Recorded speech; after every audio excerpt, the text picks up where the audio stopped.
All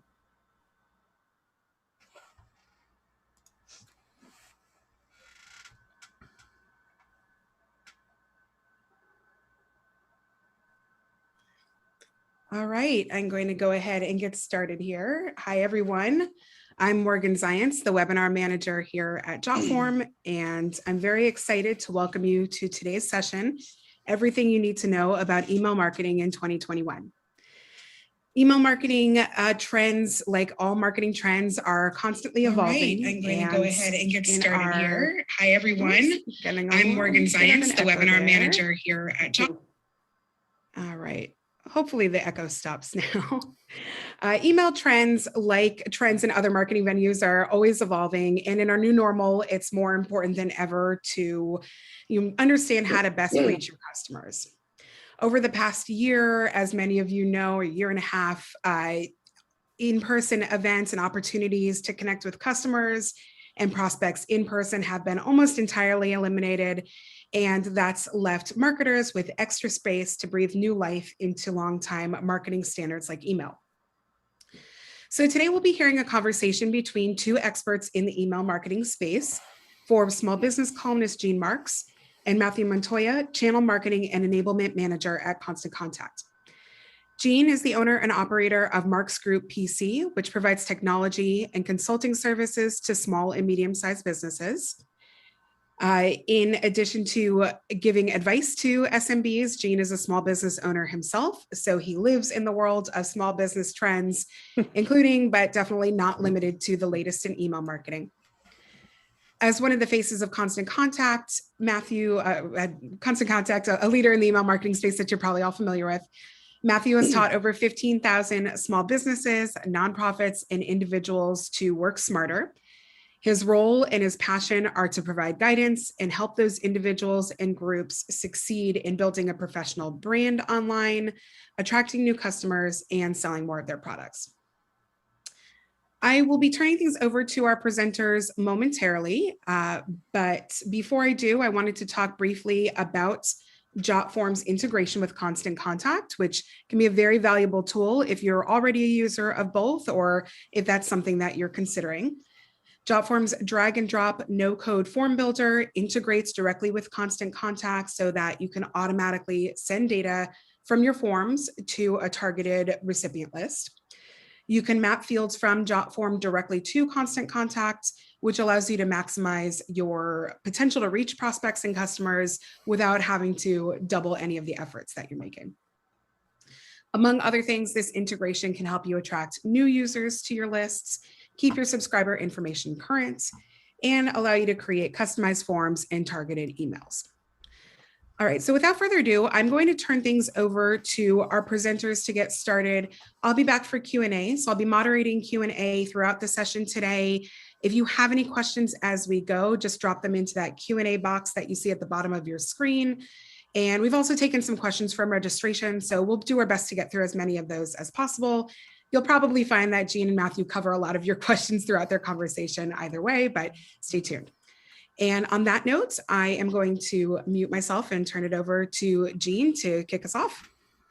Morgan, thank you very much. Hey, everybody, thank you for joining us. Really happy to be here. Matt, thank you for joining us for this conversation. I have a ton of questions to ask of you because I am a Constant Contact customer. I just want to make sure we're clear, Matt. My company is, I have 10 employees.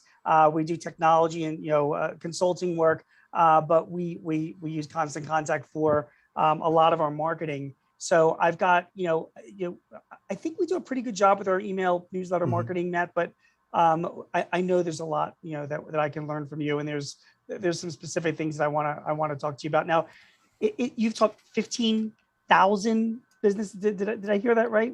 It's actually right more than that. So firstly, thanks for having me. Morgan and Jean and Jean, thank you for being a Constant Contact customer. It is more than 15,000. That's 15,000 in person. I've taught about 30,000 probably if you add in all the virtual presentations. I mean, obviously that's increased over the last couple of years, but yeah, that's a badge of honor. I've been with Constant Contact 10 years, and through most of that, I was a road warrior, traveling city to city, state to state, teaching at that time 8-hour-long classes in person. That's unbelievable. Okay, and that's really a coincidence because this conversation is supposed to be for 8 hours in case you guys are making your plans. So that'll fit right. I'm just kidding. We're gonna get all this done within an hour. Matt, okay, so you've been doing this for 10 years. You've Mhm. taught dozens of thousands of customers. The title of this presentation is about email marketing in Mhm. 2021. Tell me what's changed in the past 10 years about email marketing. With that kind of timeline, we'll have to Yeah. stay kind of general. So what has changed in that timeline? Mobile devices. I mean, if I had to give you one answer, it's mobile devices. I mean, it's hard to believe that, 2010, 2011, the iPhone at that point was fairly brand new. I mean, it got Mm, launched, if memory serves, 2008. I mean, yeah. it feels like it's such a ubiquitous part of our life. It's been here forever. It hasn't. And the idea of mobile readership is even shorter an amount of time. And so, if I had to give you just one answer to what could actually be a fairly complex question, it's mobile devices. Mobile devices have changed the world of email marketing more than anything else. Do we have to worry about mobile devices today? I mean, back in 2011, and you're right. I remember back, when people were moving more towards smartphones, you had to make sure that your websites were mobile friendly and Mhm. landing pages were, mobile friendly. I don't really hear it much talk about that today. It all seems like that's part of the design of things. So, for starters, if I'm a constant contact user, or Mhm. and I'm relying on your templates and sending out emails, is mobile still a consideration of mine, or can I be thinking about other things? So there's actually two answers to that. So Okay. in terms of the design, and I'm going to use that from the context of the template you're using, Constant Contact and our ilk are all mobile responsive. That's just par for the course in the industry now. And Okay. just in case anybody doesn't understand, mobile responsive means it's going to look great on a PC, Mac, tablet. It's going to look great on a mobile device. It redesigns itself. That's taken care of. What I'm seeing continuously, even to this day, is people aren't taking a mobile readership concept into mind, meaning that if I create a really long, complex email with 10 different calls to action and 7 different images to look at, and I send that through a PC, that's going to be really hard for people to read, right? They're Right. just not going to spend time scrolling through it all. But if it redesigns itself on a mobile device, that long email on a PC, Mac, tablet becomes incredibly long on a mobile device. Yeah. And the reason why that's problematic is attention span, right? So mobile devices, as great as they are, we're very used to going in and getting bite-sized pieces of information, what we need right now, get it, get it, get it, get it. And so, I noticed in the registration form, questions were around, well, how do we get people to do something? Well, you have to keep in mind a very short attention span. And one thing I'd encourage every listener, whether you're using Constant Contact or not, if you're using, if you're thinking about if you're thinking about email marketing, pay attention to your own behavior, right? And so Mhm. one thing people can do is pay attention to how many times they're clicking on that email app on their phone. People are probably in their email app constantly. We don't Yeah. think of it as an app, we think of it as a utility, but we're in it all the time. So that's the first rule, is that people are active with email. That's why people have been talking about email marketing's dead, going back to the advent of Facebook and MySpace and all those tools. Email marketing's still here because that's where people are. They're in their email. But pay attention to how long you're spending in each email, particularly marketing emails. You're probably in it, looking for something, and then out. There was, back in the day when we were doing, emails, and I want to talk to you. We'll get into details about newsletters, but Mhm. you mentioned length of an email and the format of emails. A lot of people said that, emails are going to be dead. There's going to be Facebook, there's going to be LinkedIn, there's going to be all sorts of other ways to communicate. And now, of course, email marketing is, and I'm sure you've got stats on this, is still the primary, by far, way that companies market, both B2C and B2B. But one thing I have noticed is, I am getting much longer form emails today than I ever did before. Like, I subscribe to, one of my favorite writers is a guy named Andrew Sullivan. Maybe you've heard of him or not. And he's sort of a political pundit, whatever. I enjoy, and he has a blog every week, and then he also has an email that goes out, and it's a long form Mhm. email. And I've always been taught, like, hey, when you send out an email, it should really be short and sweet and to the point, have some call to actions and just two or three, hot things, but not like a long, expansive kind of thing. And yet I am seeing more of a trend towards this sort of longer form communications. Are you seeing the same? And what are your thoughts on longer versus shorter content in an email?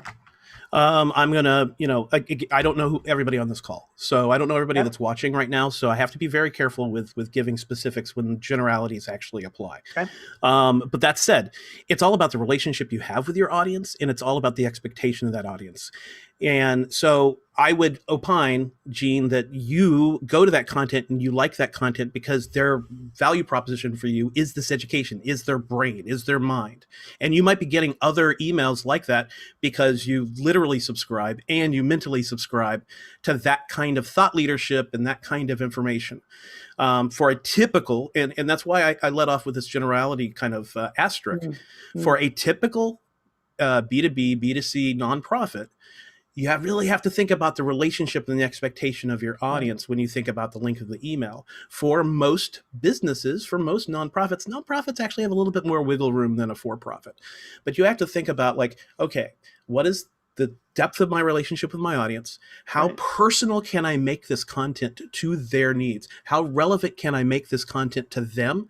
And ultimately, what's my goal as a marketer? Am I trying to sell this widget right now, promote this offer, try to get donors, try to get people to my social media? And is there anything blocking that activity from happening? Meaning that if I really want them to go do this, is my long form content perhaps prohibiting that call to action being seen? The other piece people need to keep in mind is long form content for most B2Bs, B2Cs, and some nonprofits is better served on your website, is better served on your blog, because you're getting a couple things out of that. One, you're getting traffic to your site. Great. Right. You want that. Two, you're teaching people to click and behave.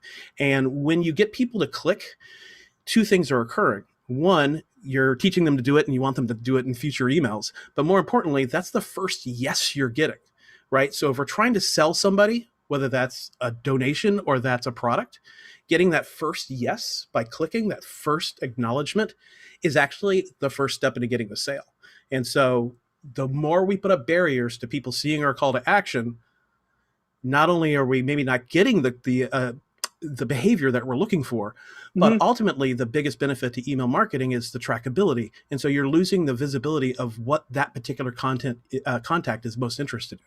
Got it. So really it's about knowing your audience. It really is. And It 100% is. Yeah. And you're right, because I guess the readers of Andrew Sullivan, like myself, were used to his long form content. So we would expect to see that in a newsletter from him.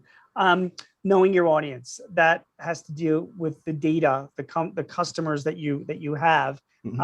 Give us your thoughts, Matt, on segmenting your data when it comes to sending out emails. Well, now this is going to be 8 hours, Gene. Yeah, here we go. Segmentation. So, I'm very passionate about segmentation and targeting and content being relevant. They all flow together, which is why I'm excited to be, being hosted by Jotform, because the more information you collect about people, the better you can determine how you're going to market to them, right? And some people listening might go, I don't want to be like a Big Brother. Well, no, you want to provide people value. Right. And so it doesn't behoove a company to send somebody products and information and education that doesn't interest them. In email marketing, the problem that creates is that if you're sending content that doesn't really fit their needs, well, you're teaching them to ignore your content. And so when you teach your audience to ignore your content, I should back up a little bit and say, in all my years of traveling and talking to small businesses and nonprofits, the one thing they always talk to me about is, Matt, I'm worried about unsubscribes. Are they going to subscribe? Look, unsubscribes, yeah, that's nothing you want. But ultimately, you should be worried about the people that are not opening and clicking your emails. Yeah. And so unsubscribes is not a bad thing, right? I mean, if somebody's not interested. I mean, it obviously, if you're seeing a gigantic increase in your unsubscribes, something's wrong. Right. But the way that I coach our customers is, it's actually a good thing. They're pruning your list. They weren't going to buy with you anyway. The folks you need to pay attention to are the ones that, firstly, the most important group, the most important segment, are the ones that are engaging. So the ones that are opening and clicking, and particularly clicking, but we'll save that for a little bit later. Sure. But who is regularly interacting, and then also who is not, because the people that are not, and this comes back to segmentation, The people that are not, that means your content isn't on the mark, right? Something's wrong with your content and you're not making your content relevant to them. So just to give a definition to folks that are not in the business, segmentation is simply just taking your large list of contacts and breaking it up into smaller like-minded groups. Those groups can be zip code related or demographic related or product interest related, but the more you can define them and the more you can market to them, the better the results are going to be. Yeah, it used to be, at a time where you're like, hey, I'm going to blast out an email to my entire customer base, and that's like silly. And you learn over time, and I think I've learned this as well. I'd rather have a customer list of 100 people that I'm sending emails, that 100 of them are opening those emails and reading them, rather than having 1,000 people on a list where only 100 are opening them, and reading them. It makes more sense to just, to do that. Now, the data, we were talking before we started the streaming, but we were talking about CRM. And I want to be clear because my company, we do sell CRM systems. And Matt, you would agree that, Constant Contact is not a CRM system. A CRM system is a database, right? Where you're doing a whole bunch of things like scheduling, calendaring, keeping notes, forecasting, doing quotes, tracking, so a whole bunch of things about your customers. But it's not, Constant Contact doesn't do that. Can you expand on that a little bit? Yeah. An analogy I just created in my head is, the CRM is the gas station, and the email marketing tool Constant Contact is your car. Are they automotive related? Yes. Do they work together? Yes. Can you have one without the other? So I think the confusion there comes from, you are collecting data in Constant Contact, right? You're collecting behavioral data based on the opens and the clicks and the shares of that email. But as far as scheduling and tracking sales and things of that nature, that's kind of where the differentiation occurs, is because Constant Contact doesn't really offer that. Now, they do go hand in hand, like a gas station and a car.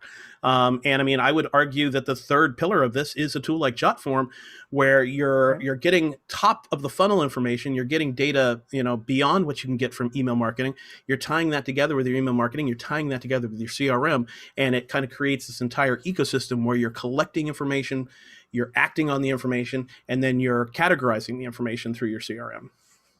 So my experience with Constant Contact as a customer is this: we've gotten a lot better, but particularly in the earlier days, we were getting shut down by you guys regularly. We would be like putting together our emails to send out, and they would go out, and then all of a sudden I would say like, oh, you're not allowed to send out this email. Contact Constant Contact because we have some questions to ask you. And then I would go through the third degree. Well, what's your opt-in, policy? Do you have a landing page? We noticed that a lot of your email addresses have sales at or info at in the which, by the way, we sell to a lot of salespeople, and sometimes that is whatever. And we would always go through, answer the questions. Constant Contact would be like, okay, that's fine, and then we let things go. Which gets to my question. Some people say to me like, hey man, like I've got a newsletter, I've got a whatever. Why, why don't I just send them all out through my email application, Outlook or my CRM or whatever. I've got 2,000 emails to send out. I'll just do it through there. We always say, you don't want to do that. You want to use an email delivery platform like Constant Contact, and there are good competitors to Constant Contact too. What are your thoughts on using a platform like yours to send out bulk emails versus just doing it from your own email application? Sure. A little bit to unpack there. First, I actually want to address what you talked about with your experience, and that actually ties into the answer about why you should use a tool like us. We have, I'm going to use the word reputation in multiple levels of that word, right? We have a reputation, and our reputation is actually. Are you saying that I do not? Is that what I'm hearing? No, but I'll walk you there.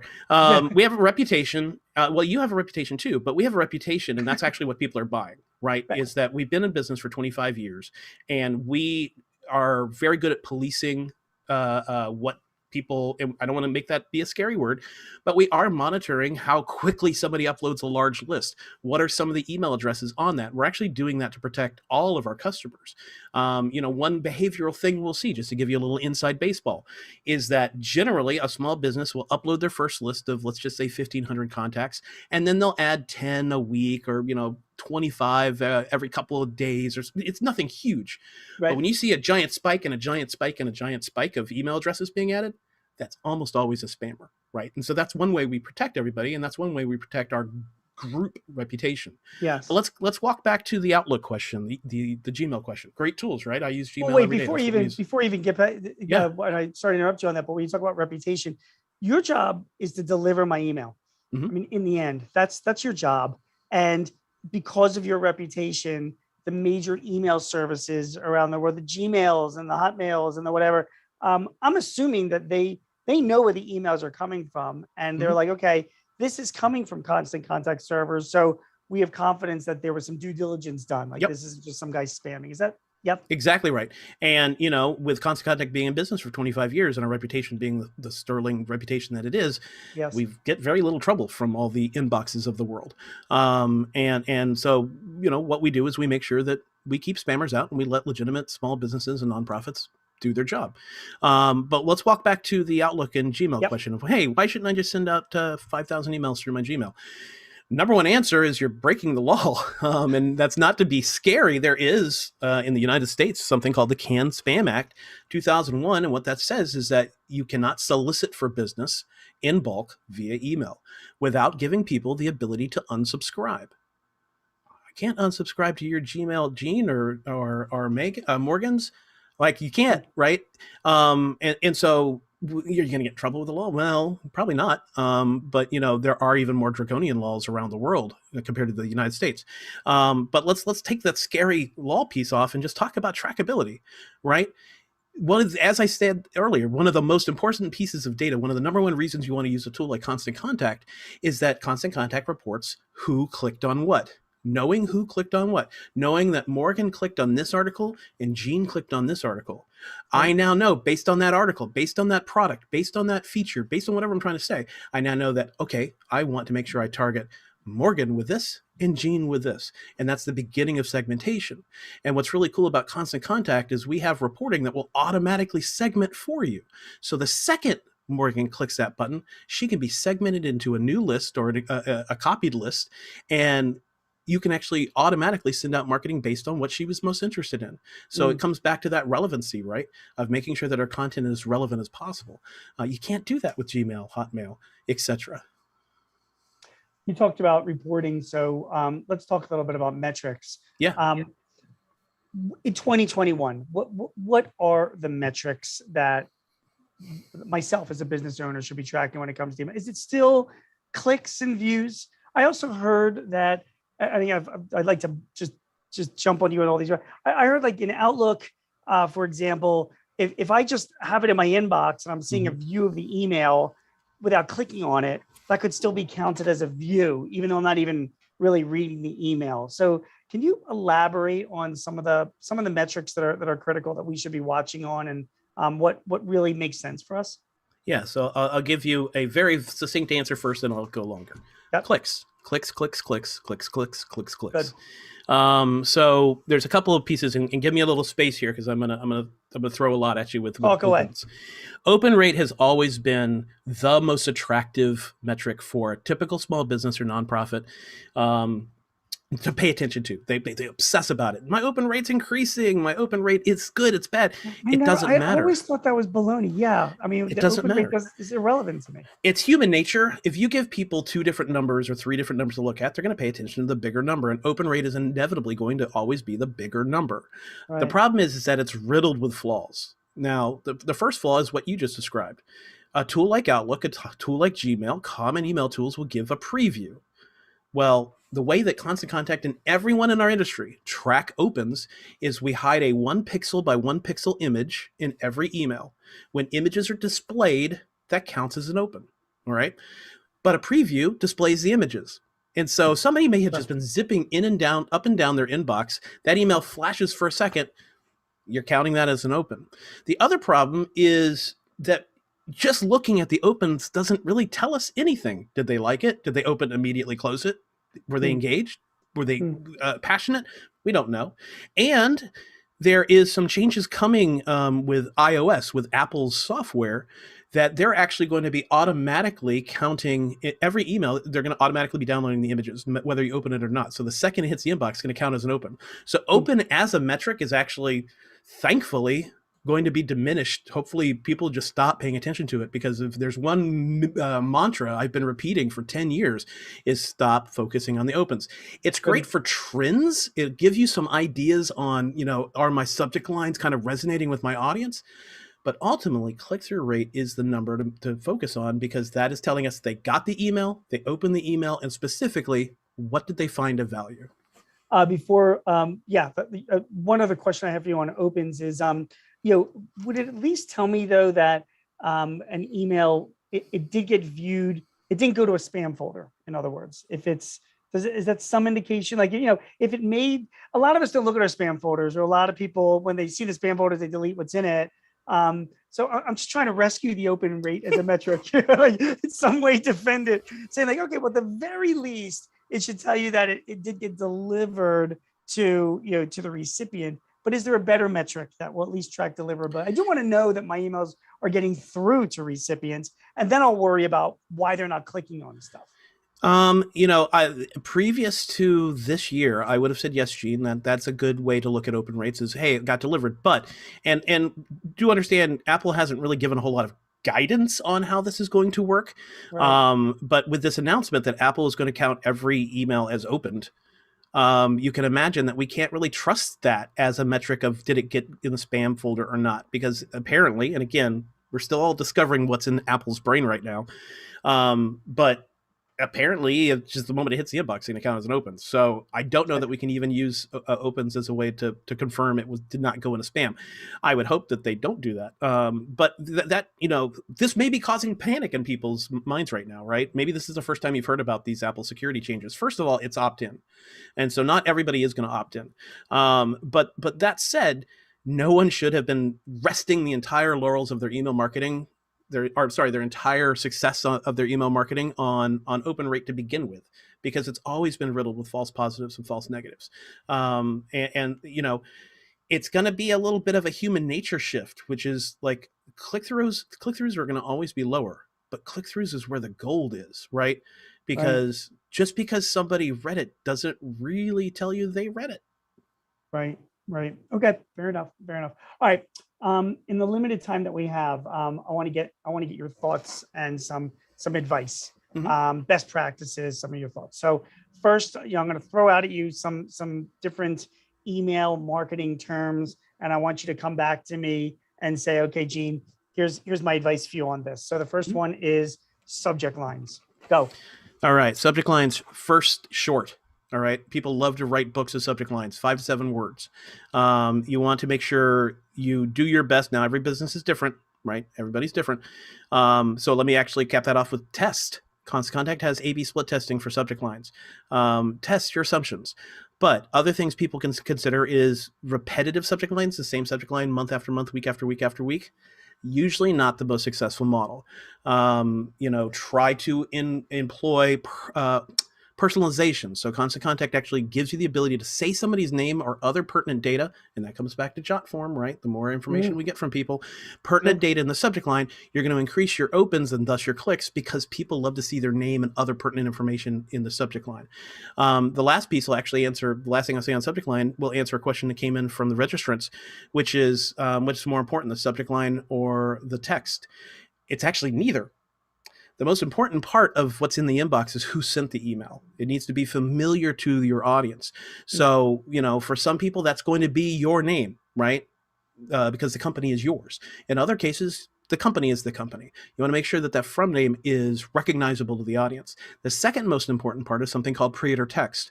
Pre-header text is the first sentence of the email, but with Constant Contact, you can actually edit that pre-header text. So you can actually have it say exactly what you want. The third most important piece is the subject line. Next term, spam. Give us your thoughts on that.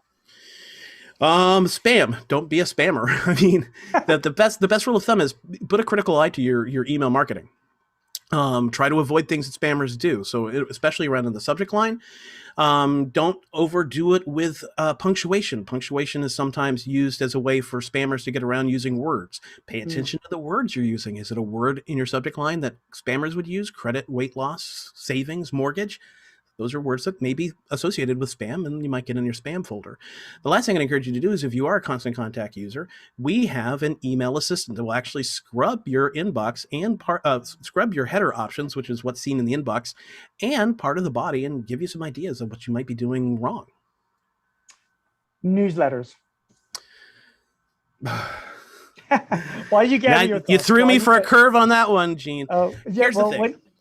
Before why you get your thoughts, I just have to share with you one I was getting for years. I know that this is a client of mine because they're in New Jersey. They're a company that makes umbrellas. They're an umbrella manufacturer. They're called Frankel's Umbrellas. Really nice people. For years, I would get like a quarterly newsletter, and the subject line of the newsletter was the Frankel Umbrella Newsletter. And I always used to say to them, so like, guys, listen, you're awesome, but I have no interest in reading this newsletter. Like if you added the subject line, like, how rain can cause cancer, read more about it in our newsletter, that would be something I would probably, open. So, newsletters can be effective, but they've got to be used really in the right way. Some people tell me that the age of the newsletter is done. Newsletter is an old term now. Okay. We should be doing more continuous communications of using, an email service like Constant Contact to do sort of updates and things, but not newsletters. So you were shaking your head about it being that's one of the most common questions I get. Should I be doing a newsletter? First of all, an email to me is an email. Whether you call it a newsletter or a promo or an update, like it's still email marketing and best practices still apply. But I think in most people's minds are these omnibus, multiple article, often lengthy emails that share information, right? For some audiences, it might work. Again, it comes back to how relevant are each of those articles. And ultimately, what's my goal? Am I trying to get people to just breeze through and read this thing? Or am I actually trying to get them to click and go buy something, click and go attend something, right? If people want to employ a newsletter, there's nothing wrong with having multiple articles. The best practice, though, is to segment your audience so that you're giving 3 relevant articles to that particular niche and that particular group and that particular segment. What I would encourage people to do is I really feel gone are the days where we can have 7, 8, 10 articles. The best practice is if you're going to do a newsletter, no more than about 25 lines of text, no more than 3 calls to action, no more than 3 images. So that's going to really shorten up that newsletter, but you're going to get more interaction with it. All right. Next question that always comes up to me is the time of day for sending emails. Now, Matt, I want to tell you, there have been studies done by universities around the world, putting all of our good tuition dollars to use. I have 3 kids I put through college, so I'm still paying for that. And many of them have agreed that most people are asleep between the hours of midnight and 6 a.m. So that would lead me to believe that this might be the best time, might not be the best time to send an email newsletter or any type of email marketing type of communication. What is your research showing? What is the best time to send emails where it gives me the biggest chance for people to actually see it? All right. So research states that anytime between Tuesday at 10 a.m. through Wednesday around 3 is going to be the prime spot, but I don't want anybody writing that down because it's garbage. Okay. Right? Everybody, repeating a theme here, every audience is different. Every product is different. Every company is different. Every location is different. What I encourage people to do is choose a common sense time, right? So if I'm trying to reach parents, maybe I'm going to email them post 5 o'clock when they finally have a chance to look at their phone. If I'm working in the restaurant industry, perhaps I hit them up at 9 a.m. because I want to get that lunch business, right? So use some common sense. To your business, when are you getting call peak volume from your customers? That might tell you when they're most engaged. When are people most engaged with my social media posts? That'll give you some insight. Pick a time that kind of fits into that parameter and send an email. And then what you can do is tweak that time just a little bit, right? And say, okay, I know that it's Tuesday, this window of time. Let me try tweaking my next email up an hour or down an hour. And what you'll discover is that sweet spot for your audience. Because ultimately, if you want to get results from email marketing or any marketing, again, it needs to be relevant. And one way it can be relevant is hitting the inbox at the right time for that particular group. Yeah, it's funny. All these different things that you mentioned. I mean, this is part art and part science. It's like, you can't just send out an email and then just sit by and wait for the phone to start ringing.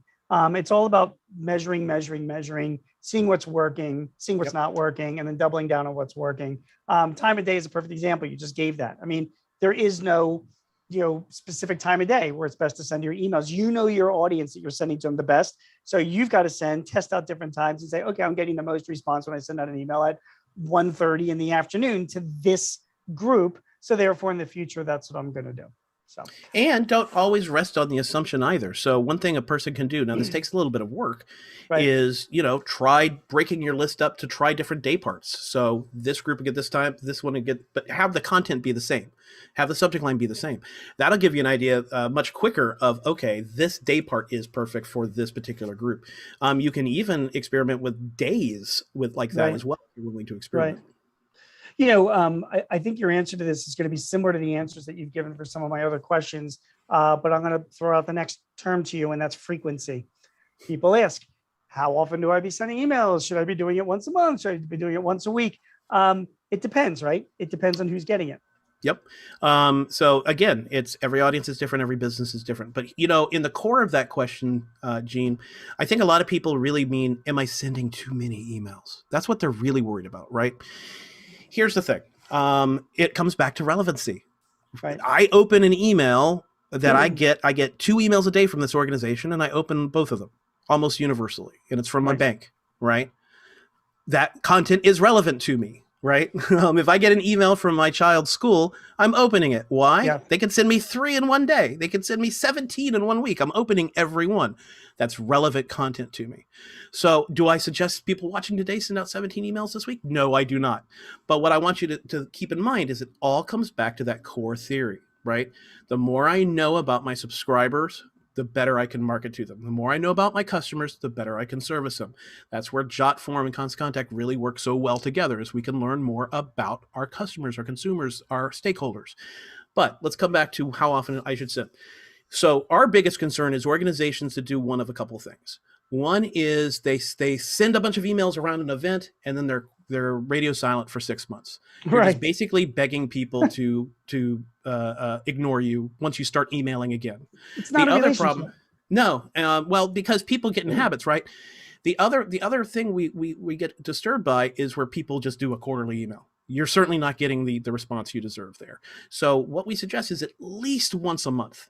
Keep that top of mind pump primed, because not everybody is going to want to read every one of your emails. I hate to tell you, not everybody's going to want to take action in every one of your emails because of the sales cycle of human biology. The way that our psychology works is not everybody's really ready to buy right now. Right. But you need to stay top of mind. You need to stay relevant, because the moment they need you, you can't be too far away. Right. So if you send at least once a month, you're at least kind of staying top of mind. The best practice for the most common kind of middle of the road B2B, B2C nonprofits is twice a month. So let's recap a little bit before my final question, then we'll go into some Q&A. Constant Contact is not CRM, Matt. It is it's not a database. Your job is to deliver email. It's all about you as the person using Constant Contact to have your data together. Which brings me to the next thing that you talked about, was the importance of segmentation. Gone are the days of sending out one email to one big list. It's all about segmenting your data, having multiple lists, and sending out relevant emails to the people on each of those individual lists. When it comes to subject line, the more personalized and again relevant it can be to the recipient. You said that is probably the most important thing you want to get out of a subject line. It is, you want to use as far as timing to send emails. Again, it gets back to your data and using your own common sense as to when the best time is. Maybe it is Tuesday at 10 a.m. Maybe it's Thursday at midnight. It really depends on who your audience is. The more you know about your customers and your audience, the better that your emails will be, and the more opens there will be as well. And when it comes to you're measuring these emails, it's all about clicks. It's not about opens. It is about how are your recipients interacting with the messages that you are sending out. So hopefully those are some of the big takeaways I'm getting from this conversation, Matt, which now leads me to my final question before we go to Q&A. And it's this. So Matt, after 10 fantastic years at Constant Contact, you decide to leave the company. Everybody's crushed. they're losing you. It's like a big blow, but listen, things change. You're going to move on, and you're going to be the director of marketing at a small business. Mhm. And let's say you've got 10 people or 50 people in this business, and knowing what you've known all of your life, you're going to be email is going to be like your primary way to generate demand for your business and to increase your relationship with your customers. So you're now taking over. You're just walking in the doors of this business. They don't have anything. What would you do as a director of marketing for a business to make sure that over the next few months you are really, really, you are designing the best email marketing system for your company? Give us some of the things that would be on your list to make sure that you're doing. Sure. So, I mean, number one with a bullet is what is our contact acquisition strategy, right? So, how am I collecting contacts? How am I leveraging that information, right? And I'm going to come back to Jotform again, right? With our integration with Jotform. What data am I collecting? How am I collecting it? Am I collecting it at every particular touch point with my customer? Am I collecting it on my website? Am I collecting it through social media? Am I collecting it in person? Are my frontline phone agents, are they collecting it, right? So I want to make sure that I'm getting the data, and then I'm quantifying it. So I'm breaking it up into proper groups. That's the first thing before I even send email number one. I'm It's going to look at all that. about the data. Because you can't make marketing decisions without it, right? You can. I mean, we'll bring it back to your original question, which is we're no longer in the days of kitchen sink email. We're no longer in the days of kitchen sink marketing, right? The beautiful part about our day and age is that technology has given us the ability to do it ourselves. I mean that from a small business and nonprofit perspective, right? You used to have to pay the newspaper guy to write your copy and place the ad for you. Now we can do it ourselves. But with that comes the ownership of tracking the data and getting the most out of that marketing. And one thing I've seen in those 10 years is that people really, they get the value of email marketing and the fantastic nearly $40 ROI on it per dollar spent. But what they don't understand is it takes more than just hit and send on it, right? You need to have a strategy first. And especially, if I come back to my fictional role in this new company, I would make sure that we are setting goals, because I think that's the big miss in a lot of small business is they don't start off with a plan and a goal. How in the world are you going to know your marketing's working if you don't have a goal? I mean, the story I always use is, if my goal is to get to Philadelphia, how do I know I've met my goal? When I get to Philadelphia. So if my goal is to increase sales by X, increase call volume by Y, increase visits to social media by Z, I have to set those goals to know whether I've hit it or not, right? Sure. And so I'd say number one and number two would be look at where I'm acquiring data and organize that data, and then start setting goals before I even start sending out marketing.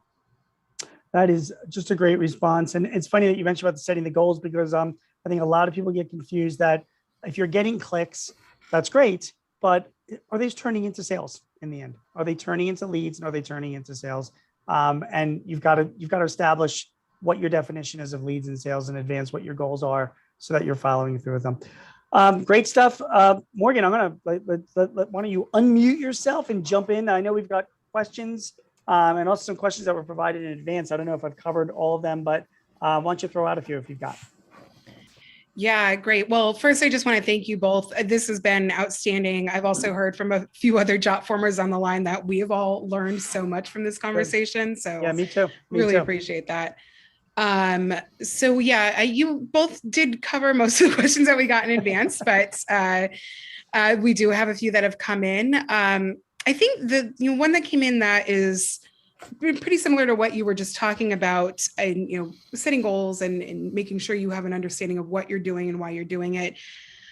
So with regards to segmenting contacts, what if you want to use email as an opportunity to cross-sell and expose a client to other services that, or how would you approach that? Good, Matt. All right.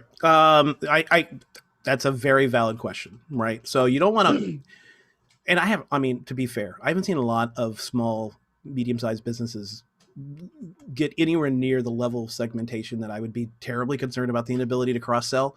Right. generally what you want to do when you start segmenting is what is going to make the most sense for your business, right?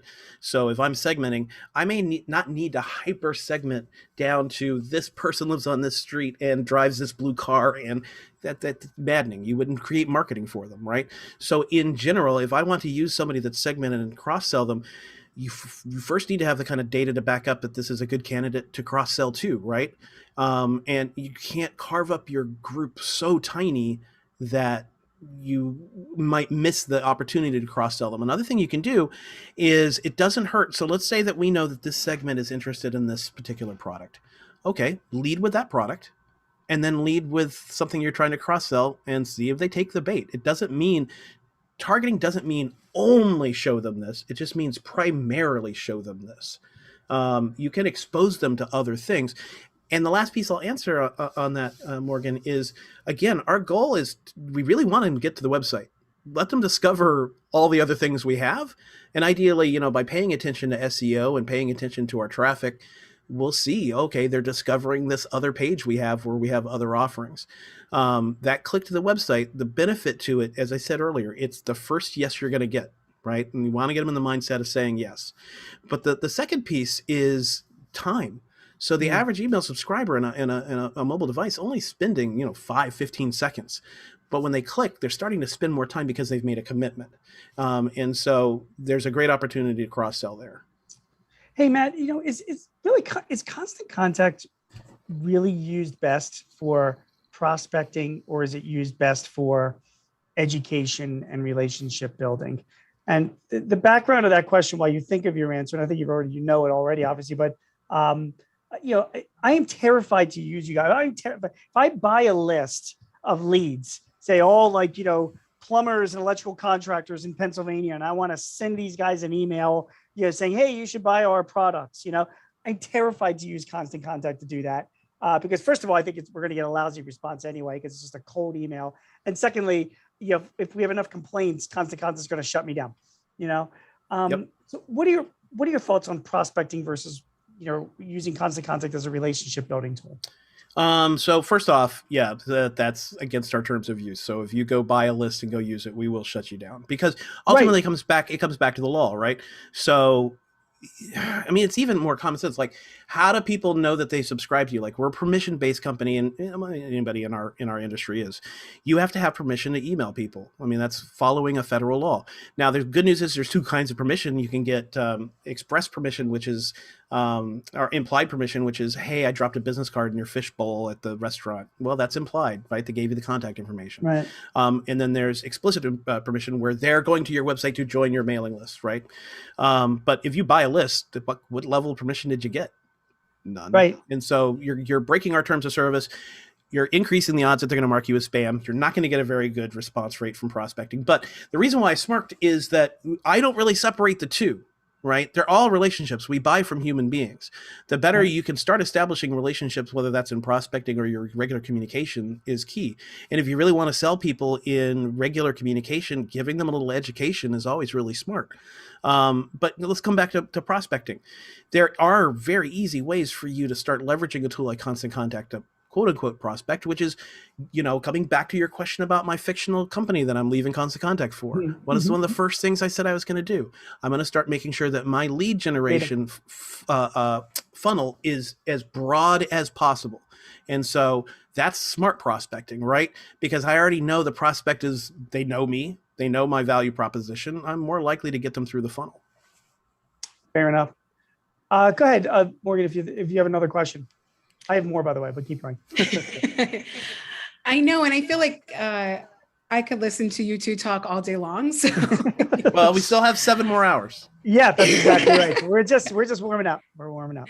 Where do you hear Matt say? There are a couple more questions, but do this as organically as possible, and we only have a few minutes left. So, I thought that this was a good question, and I feel like I know how you would both answer this, and I'm curious to see if I'm right. So one of the questions was on open versus click rate. What if your email doesn't have a link to click or doesn't have a CTA? How do you track that appropriately? Yeah, that's a really good question, Matt. I mean, when we're sending emails, and I've heard you talk, and I've heard other email marketers. It's all about call to action, CTAs, clicking through this and this and that. Is marketing changing a little bit where, okay, maybe it's really there are no calls to action. I get back to that Andrew Sullivan newsletter that I get. I love reading his stuff. There's no calls to action on nothing I even noted. Maybe there is a plug for a book that he wrote or something, but that's not the main reason why he's sending this out. What are your thoughts on just using Constant Contact as a way to just, again, build relationships, not without putting a gun to somebody's head and ask them to click on something and buy something from you? Do we need calls to actions? Well, I think Morgan was correct in how I would answer it. I get where the place you're coming from, and I can actually I've heard people say similar things like, it's pure relationship, we're just trying to be friendly. All right. If that's your goal, that's your goal. Right. You can't really measure it, but if that's your goal, run with it. You hate that, don't you? You hate it. Well, if you can't measure something, again, coming back to how do I know I got to Philadelphia, right? How do I know that I'm building the relationship? I don't know. You might be able to look at other kinds of metrics, like, am I getting more book sales or more people coming to my site? But without knowing that the email was the cause of it, you're kind of flying blind. The second piece is everybody gets, and this depends on the industry and the vertical, but some people feel really worried about that word sell, right? Yeah. You're selling something. Everybody's selling something. And we'll come back to your author. Your author's selling something. He's selling his brand. He's selling his voice. Sure. And you like that voice. You've bought that voice. Email marketing and honestly, most digital marketing, a lot of people feel very not a lot of people, but some people feel icky. That there's an icky factor of, I'm being tracked. Look, gone are the days where, I'm going to show my age here, where we had 3 or 4 channels to watch. You watched what they put in front of your eyes. You watched whatever commercial that they thought that demographic was going to be applicable to. And dude, you got a lot of derby. You watched roller derby on a Sunday because that was all that was on one of the channels, right? Well, because they knew that there was no audience there, right? And so you've got whatever people in a boardroom thought would be the right audience. And so what ended up happening back in those days is you got served up a lot of content, marketing content, that was not relevant. We live in a day and age now where we can give people what they say they want. And, I'll go back to something my wife once said to me. She was like, oh, Facebook. I was looking up, I don't know if this is going to date her. I was looking up UGG boots. And then all of a sudden I got ads for UGG boots. And I was like, yeah, well, that's a good thing. And she was like, oh, that's kind of icky. And I'm like, no, it's not, because do you want to get shoes that you're not interested in? And I said, and FYI, you bought a pair of UGG boots. So mission accomplished, UGG boots, right? Yeah. I just email marketing without some sort of way to qualify and quantify the success of it. It's bizarre to me a little bit.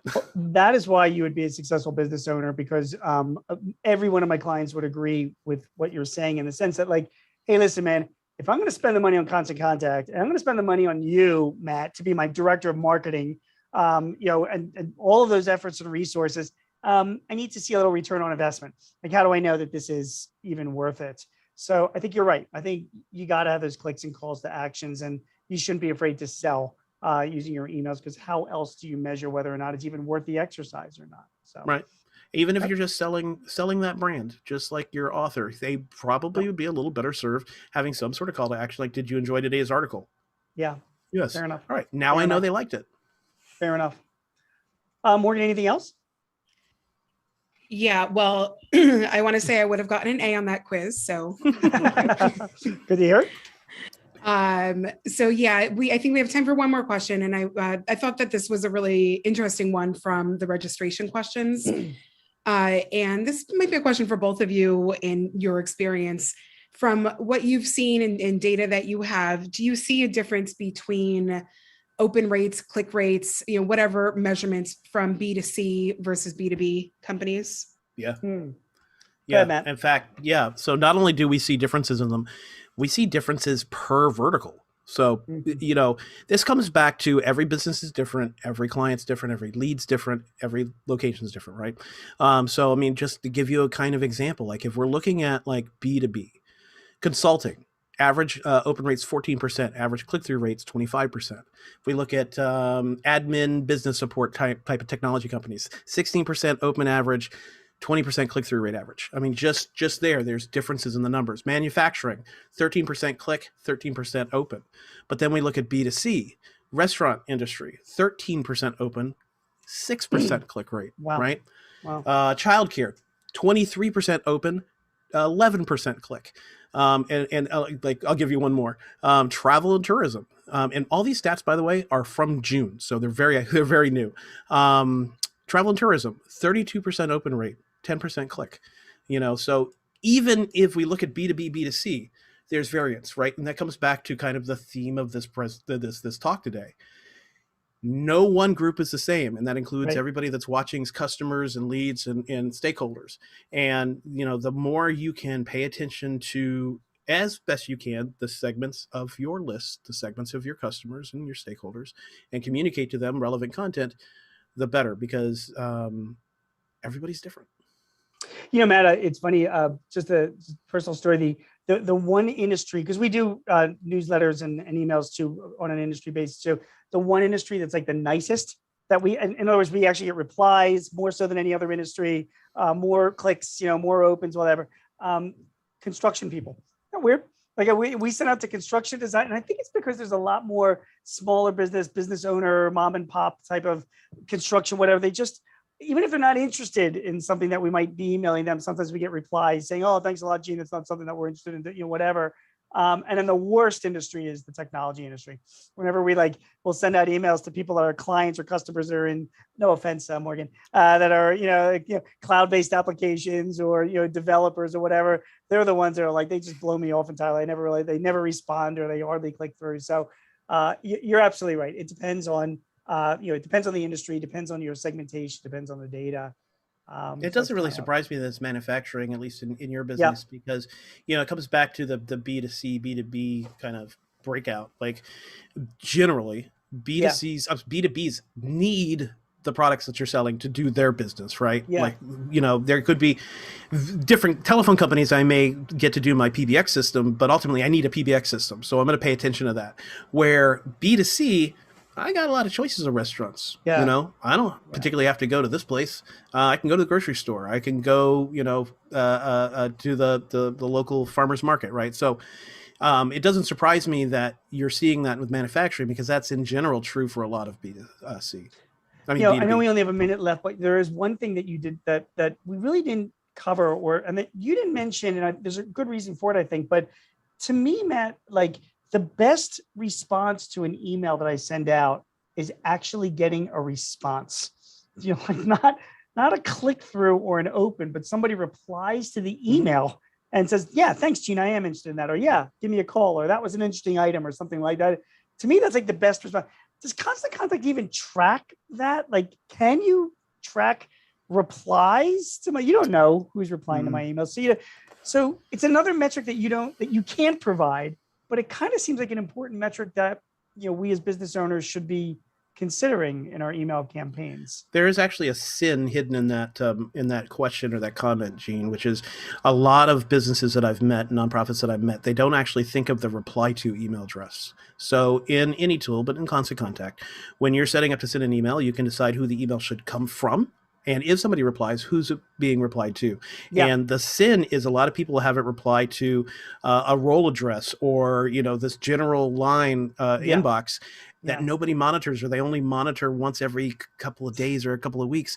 And, that feedback from that email, you're absolutely right, Gene. It's one of the greatest pieces of feedback, because it's actually working. The marketing's really reaching somebody. Yeah, it's like the ultimate thing.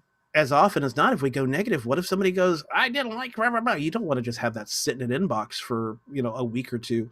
But it is a great feeling when somebody actually responds. I mean, I'll say, I know we're going short on time. One of the greatest experiences that I have had as a marketer, and that I've heard customers talk about, is when they do see an increase in sales and donations, and when they do get the telephone to ring more or see more traffic to their website. It's really a great feeling. I mean, I wouldn't be doing this for 10 years if I didn't know for a fact email marketing works. The proof is in the metrics. Matt, thank you very, very much. That was a great conversation. And just a lot of great information. And I know I really appreciate it personally. I know the people at Jotform appreciate it. I know our audience will appreciate it. Yeah. Both those that are viewing us live, as well as all that will be viewing us in the future to the archive version. Morgan, let me turn it back over to you. And thanks, thanks to you and Jotform for putting this on. Yeah, well, thank you both so much as well. Again, we really appreciate it. We learned a lot too. I will say I'm the person that gets the responses when people register for webinars with Jotform. And on a personal note, I love it when I get that feedback too. Yep. So yeah. But yes, thank you both so much. Maybe we'll have to do this regularly. It was really fantastic. And thank you to everybody else on the line. We will have a couple more sessions coming up with Jean over the next few months. So if you enjoyed today's conversation, and I hope you all did, please look for those, invitations and more information about those coming up. And on that note, I will end our webinar, and hopefully we'll see you next time.